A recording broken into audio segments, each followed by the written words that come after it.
నా పేరు కసిరెడ్డి శ్రీనివాసరెడ్డి. మా తండ్రి గారు 1965లో ల్యాండ్ కొన్నారు. మాది 1968లో కెనాల్ వాటర్ వచ్చింది. వాటర్ వచ్చిన తర్వాత 2 పంటలు పండించుకొని దీన్ని సాగు చేసుకుంటూ వచ్చినాము. మరి అదేవిధంగా సాగు చేసుకుంటూ 85 వరకు కూడా సాగు చేశాము. ఆ తర్వాత 10 ఏళ్ళ పాటు మరి మా తండ్రి గారు 1900 మేము అన్నదమ్ములు 86లో డివైడ్ అయినప్పుడు 3 అన్నదమ్ములు సూర్యనారాయణ, కృష్ణారెడ్డి, నేను మా ఉన్న ఆస్తిని మా తండ్రి గారు ఒక్కొక్కరికి దగ్గర 67 సెంట్లు మాకు బాగా పరిష్కారాలు చేశారు. దానిలో మేము గడ్డి పెట్టుకొని సాగు చేసుకుంటూ పశువులు చేసుకుంటూ వస్తూ ఉంటే ఇంకా మేము దీనికంతా కొంతమంది కొట్టాలి వీళ్ళని చూస్తూ ఉంటే 3 ఏళ్ళ నుంచి ఇంకా మేము దీనికంతా కాంపౌండ్ వేసి పెట్టుకున్నాము. మరి దీనికి మెయిన్ వచ్చేసి మాదిగ దండోరా వాళ్ళు ఒక పక్కన, ఈ పక్కన ఏదో జై భీమ్ అనే సంస్థ ఒక పక్కనట. మా బంధువులు ఇది 66.5 సెంటు అంతా కూడా దాంట్లో కొట్టాలు వేశారు. మరి వీళ్ళు నైట్లో వచ్చేసి మాకు భయభ్రాంతులు చేస్తూ కొట్టాలు వేసుకుంటూ మాకు ఒకసారి అయితే భయం అవుతుంది, వీళ్ళు వచ్చి మమ్మల్ని ఏం చేస్తారు అనేది కూడా మాకు భయం అవుతుంది. మరి అదేవిధంగా మమ్మల్ని అదే పనిగా రెచ్చగొడుతున్నారు. అంటే మేము ఏం మాట్లాడితే దాన్ని వీడియో తీసి మళ్ళీ సమాజానికి చూపించాలని చెప్పేసి ఎంత రెచ్చగొట్టినా కూడా వాళ్ళు ఏం మాట్లాడినా కూడా నోరు మూసుకొని ఉన్నాము. కాబట్టి దయచేసి వీళ్ళ చెర నుంచి మమ్మల్ని తప్పించాలని చెప్పేసి మీడియా వారికి, ప్రభుత్వం వారికి కోరుతున్నాం. ఎందుకంటే మా తల్లిదండ్రులు ఇచ్చిన ఆశని మేము ఈరోజు కాపాడుకోవడానికి కూడా లేకుండా పోతుంది. వాళ్ళు నోటికి ఎంత వస్తే అంత మాట్లాడి మమ్మల్ని ఎలా రెచ్చగొట్టాలనే ప్రయత్నం చేస్తున్నారు. వాళ్ళు ఏం మాట్లాడినా కూడా మేము నోరు మూసుకొని ఉన్నాము. కాబట్టి దయచేసి మీకు నమస్కరించి చెప్తున్నాను, మా భూమి మాకు ఉండేటట్లు చేయాలని చెప్పి కోరుతున్నాము. ఈరోజు ఈ కాంపౌండ్ పగలగొట్టినారు. శబ్దం వచ్చేదలకే నేను పరిగెత్తుకుంటూ వచ్చినాను, అది కూడా పగలగొట్టినారు. ఇంకా నేను పరిగెత్తి వచ్చేసేదలకే అప్పుడు మళ్ళీ వీళ్ళంతా గమ్మనైపోయి పట్ట ఉంది, ఒరిజినల్ పట్ట ఉంది, అంతా ఒరిజినల్ పట్ట. ఆన్లైన్లో కూడా ఉందా? ఆన్లైన్లో ఉంది. ఇది మన అడంగల్లో ఉంది. అదే ఇప్పుడు ఏమన్నా మాట్లాడితే మీరు రౌడీలు తోలుకొచ్చుకున్నారు అది అంటారు. మాకు అవసరం లేదు, మేము రౌడీలు కాదు, మాకు అవసరము లేదు.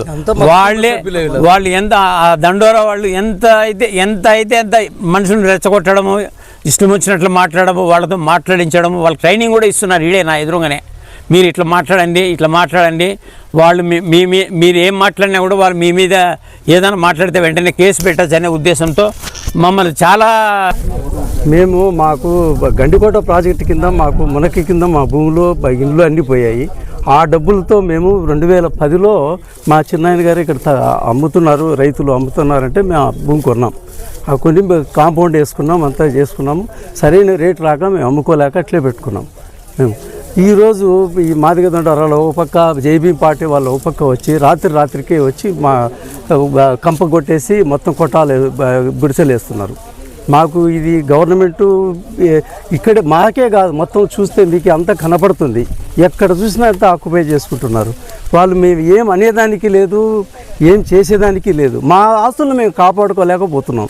మా సొంత డబ్బులు పెట్టి కొన్నవి ఒరిజినల్ పట్టాలు, ఒరిజినల్ ల్యాండ్స్ ఇవి.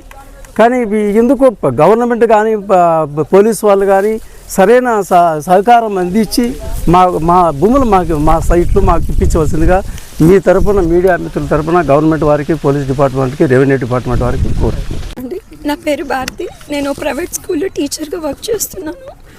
మా నాన్నగారు నాది సర్వే నంబర్ 95-1B. మా నాన్నగారు 13 ఏళ్ళ క్రిందట నాకు ఇది రాసిచ్చారు. ఇప్పుడు నిన్న మొన్న ఆదివారం నుంచి వీళ్ళు నా స్థలంలో వచ్చి కొట్టాలు వేసుకున్నారు.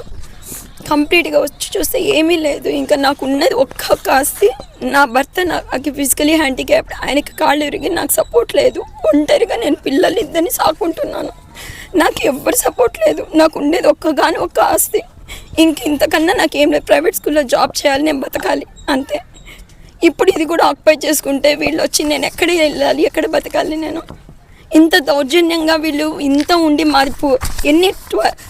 ఆల్మోస్ట్ 14 years నుంచి ఉండి కూడా ఈ డాక్యుమెంట్ నేను ఇచ్చేసుకొని ఇప్పుడు వీళ్ళు వచ్చి నాది అంటే నేను ఎలా మాట్లాడాలి, ఎలా స్పందించాలి, ఏమని అనాలి? ఇప్పుడు నాది, మీకు చట్టం లేదు, మీకు ఇదంతా ఫ్రాడ్ అంటే ఇది ఇచ్చిన చట్టాలు, దీనికి ఇచ్చిన MROలు వీళ్ళందరూ ఇంకెవరు వీళ్ళంతా?